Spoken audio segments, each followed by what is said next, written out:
Hi everyone, how you doing? Is all right. So we're outside the training ground here. Before we begin, we've just got to pay our respects to Emiliano Sala, who looks like it's been confirmed that he was on board on that tragic aeroplane that went missing.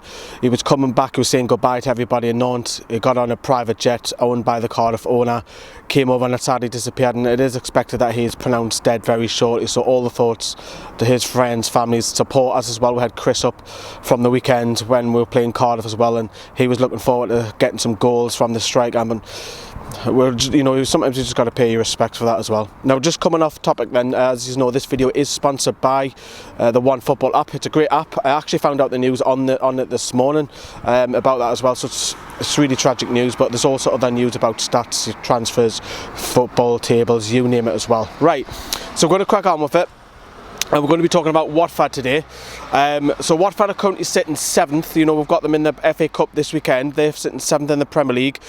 When you say that's pretty decent. But because then the next line I'm about to say is when you say that they're 11 points off 6th place, you can tell that the top 6 are breaking away. There's a bit of a gap, but that Europa League position is up for spots as long as no one else lower than 6 wins the domestic cup. Watford would qualify at this present stage if the league ended in the Europa League spot, and you've got to say that's a fantastic achievement.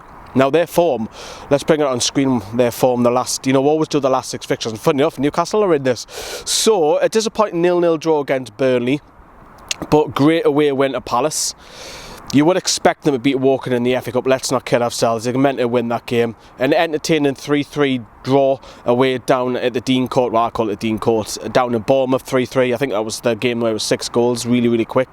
The 1-1 draw for us, we appear in this as in the league when we drew at Vicarage Road 1-1 with them, and of course they got beat of Chelsea 2-1. So out the last 6 fixtures they've won the 2, they've drawn 3, just 1 defeat in the last 6, so they're going well, scoring 9 goals, conceding 7, but out of a possible 15 they've only picked up 6 points in the league. So as I say, the top 6 are breaking away, and there's loads of clutch of teams who could finish in that 7th place. Now, as I've touched upon already, Watford, a disappointing 0-0 draw. Is there going to be many changes? You know, it is an FA Cup. Is there time to rotate? Newcastle don't have a midweek game, never do Watford, but Newcastle do have that Manchester City game afterwards. We'll talk more on Newcastle the next day or two, but last time out, Grazia went with Ben Foster, who's been brilliant for them this season. Firmino at right back. Will Dowliama return to St James's Park? There's possibly one change if he's fit. Mariappa and Kabasele, and Holebas, who's scoring a few goals this season. He's at left back. Tom Clevery's been a massive boost for him coming back into midfield. He'll partner Etienne and Kapua, you would think. Sema and Pereira will be in support of Delafau, who we know at St James's Park when we beat them 2-1. He missed loads of chances, and he missed one at Vicarage Road very early on, 1-on-1. So he does get in great positions, but he does miss. But I'm expecting also Deeney to continue up top with him. Isaac Success, can't say it.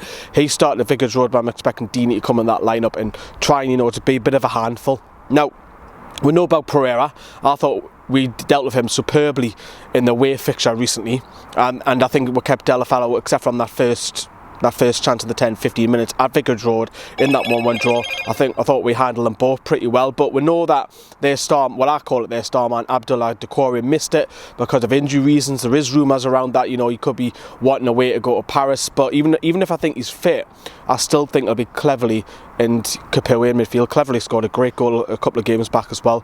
Now, Deeney, as I say, didn't start against us, but Watford, I'm expecting them. They can mix it up a little because, you've got players in midfield who are nimble, who can move around. They will create a lot of chances, without a shadow of a doubt they will, but Watford they actually give you a lot of goal scoring chances. I mean, we've took 4 points off them this season. Little Newcastle, who were without any money, struggling. I know these lot behind us should be getting the checkbooks out in the training ground, but we'll hear more about what Rafa Benitez says here in a couple of days' time on Friday about his press conference, team news and who makes it.